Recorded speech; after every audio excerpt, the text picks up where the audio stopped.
Daniel Rahman woke to the sharp vibration of his phone cutting through the quiet of his apartment. The room was dark except for a faint streetlight leaking through the curtains. For a moment he ignored it, half asleep, thinking it was another late-night notification that could wait until morning. But the buzzing continued, steady and urgent, as if refusing to be forgotten. He reached for the phone without opening his eyes and glanced at the screen. The name glowing there pulled him fully awake. Omar Daniel sat up instantly. Omar never texted this late unless something important had happened.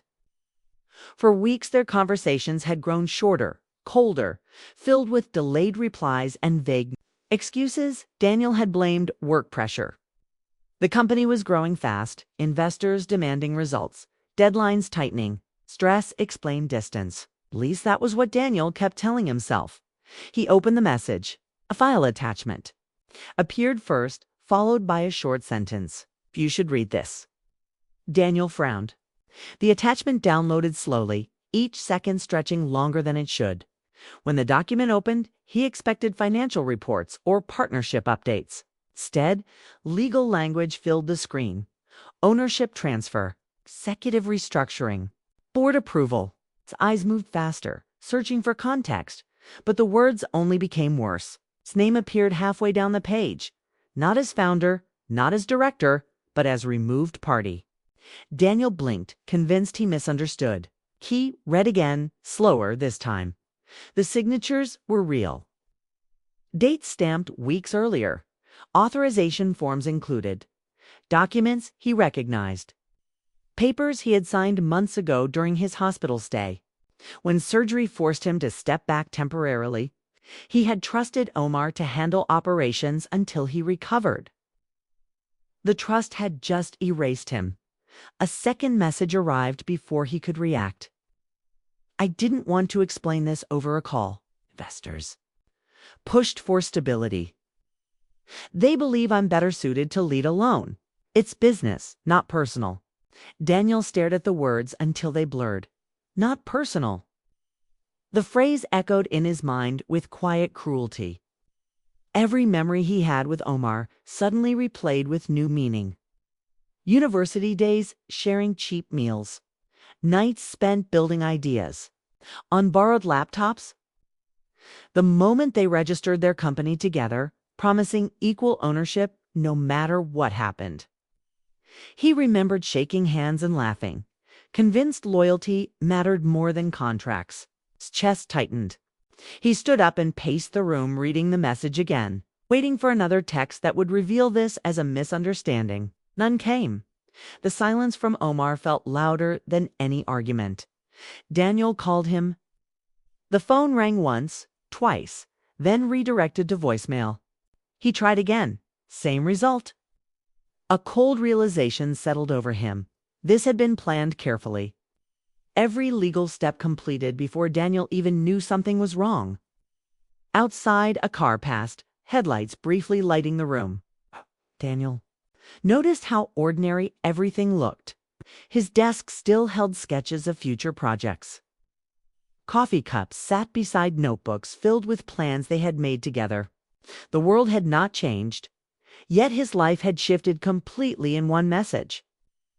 He opened his laptop and searched company records online. New press releases had already been published. Headlines praised Omar's leadership and vision. Articles described a strategic restructuring positioning the company for global growth. Daniel's name appeared only once, buried in a paragraph thanking him for early contributions. Early contributions. He felt reduced to history while still alive. Memories flooded him without warning. The first investor meeting where Omar had stumbled through numbers while Daniel handled technical questions. The night they celebrated their first profit, eating street food because they could not afford anything better. Omar calling him a brother, promising success would never change them. Daniel sat down slowly, breathing unevenly. Anger had not arrived. Yet instead, disbelief wrapped around him like fog. He searched for logical explanations. Maybe investors forced Omar's hand. Maybe legal pressure left no choice. Maybe Omar planned to compensate him later. But deep inside, another voice spoke quietly. Omar had chosen this. Morning came without sleep. Daniel watched sunlight crawl across the floor as messages from colleagues began appearing. Some sounded polite but distant. Others avoided details completely. A few congratulated Omar publicly without mentioning Daniel at all. By afternoon, reality spread beyond denial. His access to company systems stopped working. Emails bounced back. Security credentials expired. Even shared project files were locked. It was efficient, clean, final. Daniel walked outside, hoping fresh air would clear his thoughts. The city moved normally around him, people rushing to work, vendors opening shops, laughter from a nearby cafe. He felt invisible among them, as if he existed outside the rhythm of ordinary life. He remembered visiting this same street with Omar years earlier when they dreamed about success. They had pointed at office buildings and joked about owning one someday. Now Omar was inside such buildings while Daniel wandered. Without direction, his phone rang unexpectedly. Unknown number. He answered quickly, hoping it was Omar calling from another device. Instead, it was a journalist asking for comments about the leadership change. Daniel ended the call without speaking. The realization hit harder than before. The world already accepted the news story. He returned home and opened old folders, filled with early company drafts. His handwriting covered pages of ideas that became their product. Every detail carried pieces of his life. Sleepless nights, sacrifices, risks taken when failure seemed certain. Seeing those pages felt like looking at proof that his memories were real, that he had not imagined his role. Evening approached, and exhaustion finally allowed emotion to break through disbelief. Anger rose slowly, heavy and controlled. Not loud rage, but a deep heat spreading through his chest. He replayed conversations with Omar, noticing small signs. He had ignored delayed replies, private meetings with investors, sudden changes in tone. The betrayal had not happened overnight. It had grown quietly while Daniel trusted blindly. He sat at the edge of his bed, staring at the phone, hoping one more message would appear, explaining everything. None did. Hours passed. Night returned. The same darkness surrounded him as before, but now it felt heavier. Daniel opened Omar's contact again and typed a message. Why? He erased it. Typed again, erased again. Words felt useless against what had already been done. Instead, he opened social media and watched Omar's latest interview. Omar spoke confidently about innovation and leadership, thanking supporters, smiling for cameras.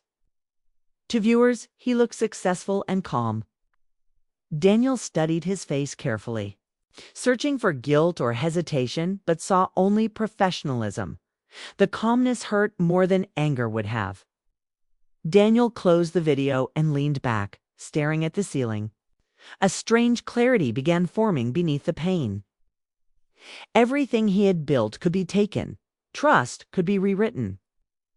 Loyalty could disappear when success demanded sacrifice. He realized something unsettling. Omar understood the system better. Omar had protected himself legally while Daniel relied on friendship. The world rewarded preparation, not faith. The thought changed something inside him. He stood and walked to his desk again, opening files not with nostalgia but with attention. Contracts, early agreements, emails discussing ownership structure. He read carefully, noticing details he had ignored before. Small protections existed, fragments of leverage buried in paperwork. For the first time since the message arrived, Daniel felt direction instead of shock. The betrayal still burned, but beneath it grew determination. He was no longer just reacting. He was thinking, understanding, learning how everything had unfolded. Outside, rain began falling softly against the window. Daniel watched droplets slide down the glass, each one reflecting distorted city lights. The sound calmed him enough to breathe steadily again. He whispered to the empty room, not out of anger, but realization. You planned this. The words did not break him, they focused him. Daniel understood he stood at the beginning of something new. Not recovery yet, not revenge either, but awareness. Trust had been replaced by caution. Innocence replaced by experience. He closed his laptop slowly and sat in silence, letting the weight settle fully. The pain remained sharp, but it no longer felt confusing. It had shape now, a clear source, and a clear consequence. Somewhere deep inside, a question formed that would guide everything that followed. If someone rewrites your story without permission, do you accept the ending or write a new one yourself? Daniel did not yet know the answer, but as the rain continued and the night deepened, one truth became impossible to ignore. The betrayal was real, the loss was real. And the man he once called a brother had chosen ambition over loyalty. For the first time since reading the message, Daniel stopped waiting for explanations. Something colder replaced hope, a quiet. Resolve beginning to grow, steady and patient, promising that this story was far from over. Daniel stopped waiting for apologies after the first week. Silence from Omar became its own answer, and acceptance slowly turned into calculation. Each morning he woke earlier than before, not because he slept well, but because his mind refused rest. Thoughts moved fast, connecting memories with facts, emotions with strategy. The betrayal no longer felt like chaos. It felt like a puzzle waiting to be understood. If Omar had planned everything carefully, then somewhere mistakes existed. Daniel only needed patience to find them. He turned his apartment into a quiet workspace. Papers covered the table, old emails reopened, contracts reread line by line. At first the process hurt because every document reminded him of trust, but soon emotion faded behind focus. He studied timelines, investor announcements, and legal filings. Patterns appeared. Decisions that once seemed sudden were actually prepared. Months earlier, Omar had slowly gained influence while Daniel concentrated on building the product itself. One built innovation, the other built control. Daniel felt anger rise again, sharper this time because it carried clarity. He realized he had never truly learned the business side of power. He believed good ideas protected people. Now he understood that systems protected those who understood them best. Days passed in a rhythm of research and reflection. He visited public libraries instead of cafes they once shared. He avoided mutual friends, not ready for sympathy or questions. Isolation helped him think. At night he replayed conversations, hearing hidden meanings he once ignored. Omar encouraging him to focus only on development. Omar volunteering to handle investor relations alone. Omar asking for temporary authorization during Daniel's surgery. Recovery. None of it looked suspicious then.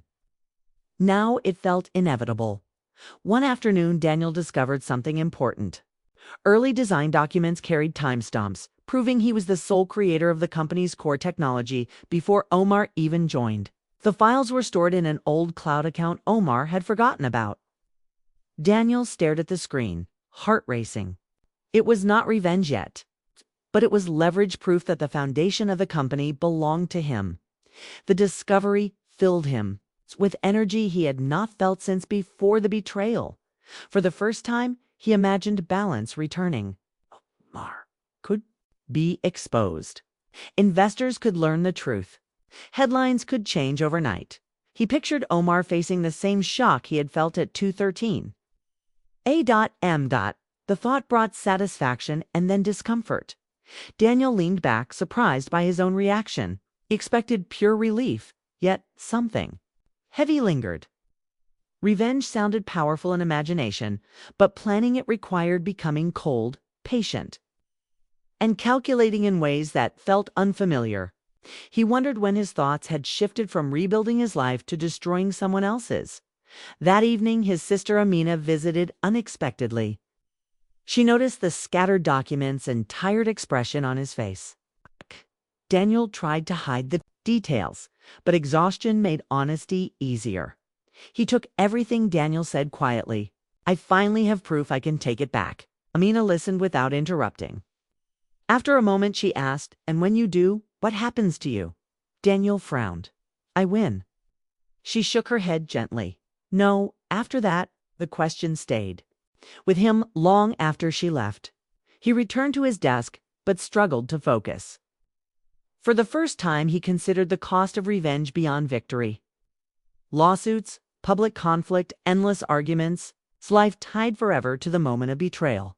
Still, anger refused to disappear. He continued preparing his case, contacting a lawyer anonymously and organizing evidence carefully. Every step felt heavier, yet also more inevitable. The closer he moved toward action, the more his identity seemed shaped by revenge itself. Weeks later, Daniel attended a technology conference after learning Omar would speak there. He told himself it was research, nothing more.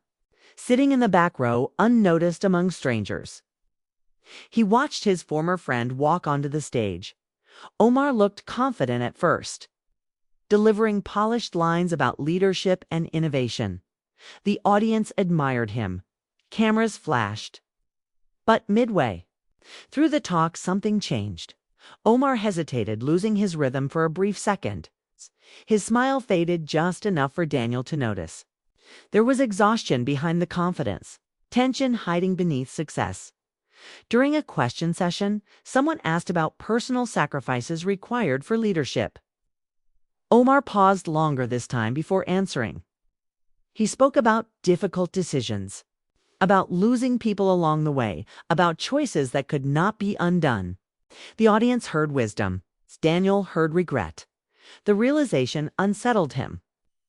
Revenge required seeing Omar as a villain, yet the man on stage looked human, flawed, pressured, perhaps even lonely. Daniel felt anger and empathy collide in uncomfortable silence. After the event, Daniel followed at a distance and saw Omar standing alone backstage. Shoulders slumped once cameras disappeared. For a brief moment, success looked like a burden rather than triumph. Daniel left without speaking. The image stayed with him all night. Back home, he opened his laptop and prepared the final document that would expose everything, evidence attached. Legal wording precise. One email to the right people would start a chain reaction impossible to stop. His finger hovered over the send button. He imagined justice. He imagined revenge. He imagined freedom, but he no longer knew if those things were the same. The room felt quiet, almost expectant, as if waiting for him to decide not only Omar's future, but his own. The betrayal had pushed him onto this path, yet the next step belonged entirely to him. Daniel realized revenge was not a single act. It was a choice about who he wanted to become after being hurt, and for the first time since that night, message changed everything. Uncertainty returned, not about what Omar had done, but about what Daniel himself was willing to do next. Daniel stared at the glowing screen long after midnight. The email ready, the evidence attached, the future balanced on a single click. Rain tapped softly against the window, steady and calm, completely unaware of the storm inside him. His finger hovered over the send button while memories rushed through his mind faster than he could stop them. Every late night with Omar, every shared victory, every promise of loyalty returned, like echoes from another life. The betrayal still hurt, sharp and undeniable, yet something had changed. The anger that once pushed him forward now felt heavy, almost exhausting. He imagined what would happen next if he pressed send. Investors would receive the files by morning. Lawyers would step in. News outlets would chase the story. Omar's reputation would collapse piece by piece, just as Daniel's had weeks earlier. The balance would finally feel restored. Justice, he told himself. Fairness, consequences. But another image followed immediately. Endless meetings, legal. Fights stretching for years, his name forever tied to conflict. Even if he won, he would remain connected to the betrayal. reliving it again and again. Revenge suddenly looked less like freedom and more like another prison. Daniel leaned back and closed his eyes. He remembered Amina's question. What happens? After at the time he had ignored it, convinced victory would heal everything. Now he realized healing and winning were not always the same thing. He opened Omar's latest interview again, replaying the moment of hesitation on stage. The tired expression. The quiet regret hidden behind confident words. Daniel had expected satisfaction seeing weakness, but instead he felt something unexpected: understanding. Success had not made Omar happy. It had only isolated him differently. The thought did not excuse the betrayal. Nothing could erase what had been done. But Daniel began to see the situation clearly.